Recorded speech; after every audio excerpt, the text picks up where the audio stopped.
रौरे मन सुनथी कर्मा लोक गीत गीतकार और स्वर देवत हैं मोइजुद्दीन मिर्दहा। म्यूजिक सांवरिया स्टूडियो लोहरदगा।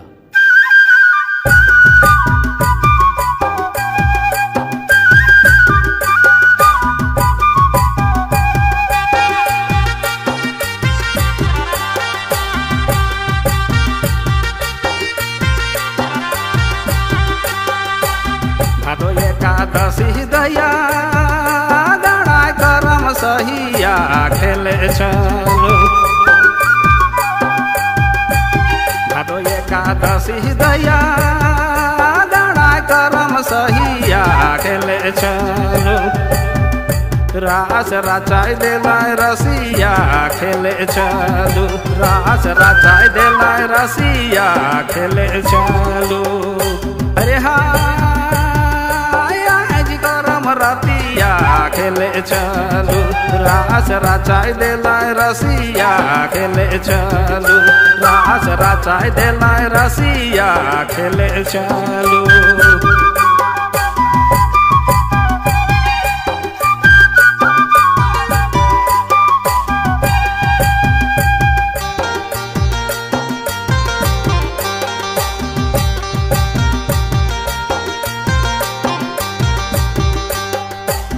गूंजत गीतिया मादर झांझिया खेले चलो। गूंजत गीतिया मादर झांझिया खेले चलो। जमे कठिन झुमरिया खेले चलो। जमे कठिन झुमरिया खेले चलो। हरे करम रतिया खेले चलो। रास राचाई देलाय रसिया खेले चलो। रास राचाई देलाय रसिया खेले चलो।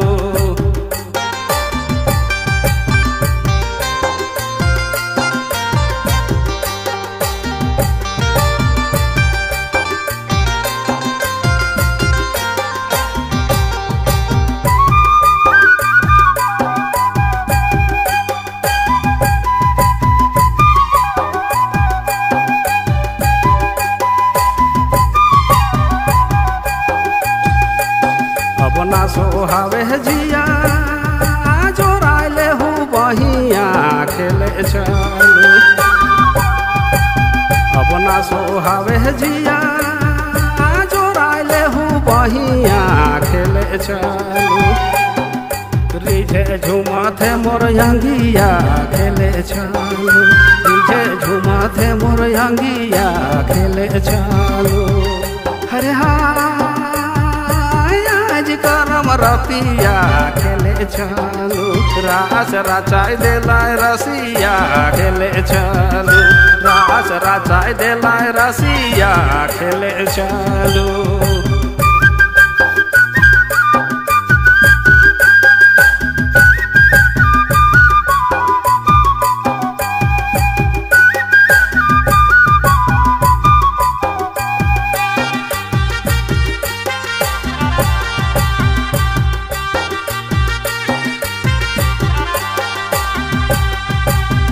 धुनवा सरिया गहना सिकरिया खेले चलो। धुनवा सरिया गहना सिकरिया खेले चलो। और पिंधो पावे पायरिया खेले चलो। पिंधो पावे पायरिया खेले चलो। हरे करम रतिया खेले चलो। रास राचाई देलाय रसिया खेले चलो। रास राचाई देलाय रसिया खेले चलो।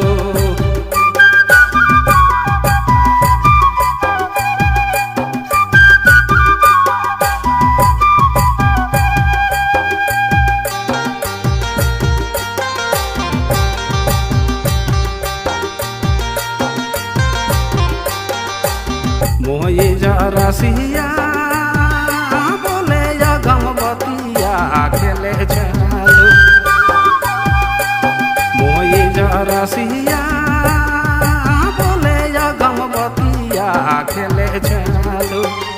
भेलै हेतै देरिया खेले चलू काले भेलै हेतै देरिया खेले चलू हरे हाय आज करम रतिया खेले चलू रास रचाह दिलाय रसिया खेले चलू रास रचाह दिलाय रसिया खेले चलू